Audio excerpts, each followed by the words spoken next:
जब आप बीएलए की बात कर रहे हैं, बीएलए बहुत मजबूत हुआ है साल, बीएलए यानी कि बलोच लिबरेशन आर्मी, और इसका गठन जो है वो साल 2000 में हुआ। कमर आगा साहब, बीएलए काफ़ी सक्रिय है बलूचिस्तान में, लेकिन और भी गुट हैं यहाँ पर जो कि आज़ादी की या लिबरेशन की मांग वहाँ पर कर रहे हैं। एक बलोच लिबरेशन फ्रंट भी है, BRAS है, तो कई इस तरह के गुट हैं और उनमें एक बीएलए भी है। तो ये बीएलए के बारे में और हम क्या जानते हैं, ये कैसे इतना मजबूत हुआ? क्या ये एक मुख्य अलगाववादी ऑर्गेनाइजेशन है वहाँ पर? इसने पहले भी कई तरह के हमले किए हैं। मुझे याद है कि क्वेटा रेलवे स्टेशन पे भी हमला हुआ था शायद 2024 में। और जो CPEC की हम बात कर रहे हैं, तो कुछ चाइनीज़ इंजीनियर्स के काफिले पे भी एक दफ़ा हमले में शायद कुछ साल पहले इनका नाम आया था। देखिए, ये सबसे बड़ा ग्रुप है। दूसरे ग्रुप्स जो हैं ये काफ़ी छोटे हैं इसके मुकाबले में, और कई बार ऐसा भी देखा गया है कि कोऑर्डिनेशन भी रहा है इन ग्रुप्स में। ये जितने इस किस्म के जिनके इंग्लिश नेम्स हैं, लिबरेशन फ्रंट हो या लिबरेशन आर्मी हो या इस तरह के हैं, ये बेसिकली सेकुलर हैं।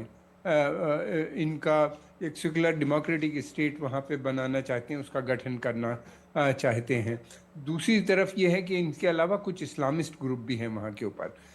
फिर उसके अलावा नगमा वहाँ के ऊपर कुछ पीसफुल तरीके से भी स्ट्रगल कर रहे हैं, शांतिपूर्वक भी स्ट्रगल किए जा रहे हैं। बहुत से इस तरह के भी मूवमेंट्स हैं वहाँ के उसके ऊपर। उनके यहाँ एक बड़ा लीडर था, वो था कलात के नवाब भुक्ती। उसकी हत्या के बाद से उनके यहाँ बहुत से इस तरह के ग्रुप इमर्ज कर गए। जब तक वो थे जिंदा तो ये था कि काफ़ी कंट्रोल था उनका जनता के ऊपर। उनकी हत्या में हम सब जानते हैं कि पाकिस्तान की सेना का हाथ था, जनरल मुशर्रफ ने उनको मरवाया था और बड़े प्राउडली उसका क्लेम भी किया था उन्हीं ने, जिसे कहना चाहिए। उसके बाद से लीडर लेस हो गए तो ये मिलिटेंट ग्रुप्स इमर्ज करने लगे दोबारा से।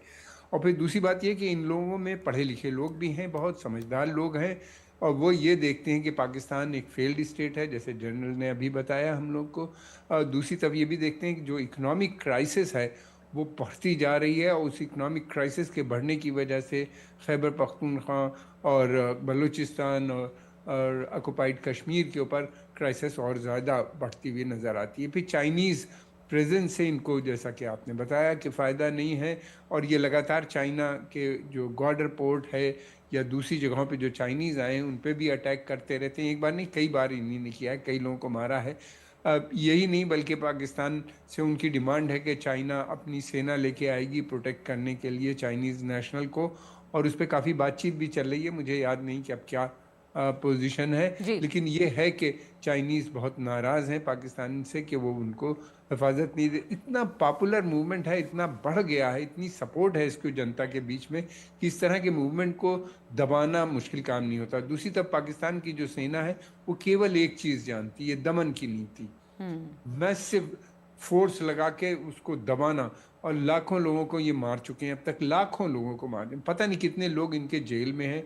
जी। इनके लीडर्स भी वहाँ जेल में हैं। अब शायद मेरा ख्याल है ये कोशिश होगी उनको छुड़वाने के लिए, इसलिए कि अगर हाईजैकिंग के मतलब ये होता है कि अपने लोगों को जेल से छुड़वाना, अपनी डिमांड्स को पूरा करवाना। कुछ जगहों पे हो सकता है कि वो ये भी डिमांड करें कि सेना विड्रॉ करे।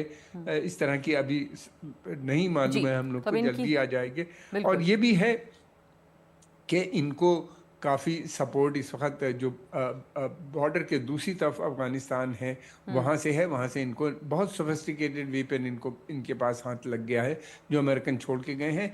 और बड़ी बात यह है कि जो तालिबान है अफ़गानिस्तान में, वो भी पाकिस्तान से खुश नहीं। वो एक तरफ तो TTP को सपोर्ट करता है, जी। जी। फिर इनकी तरफ सेकुलर ग्रुप को तो वो नहीं सपोर्ट करते, मगर ये है कि उनको पाकिस्तान सेना की मदद नहीं करते उनको पकड़वाने में, या इस तरह के इनके जी। कैंप्स भी वहाँ पे चलते हैं दूसरी तरफ बॉर्डर के। और रगेड टेरेन है, पहाड़ी एरिया है, वहाँ पे कंट्रोल करना, चेक करना काफ़ी मुश्किल होता है बहुत पाकिस्तान की सेना के लिए। जी, बहुत महत्वपूर्ण बात आपने कही कि इस वक्त जो उनकी सीमा से लगा इलाका अफगानिस्तान के का है, वहाँ से भी पाकिस्तान के रिश्ते सही नहीं हैं।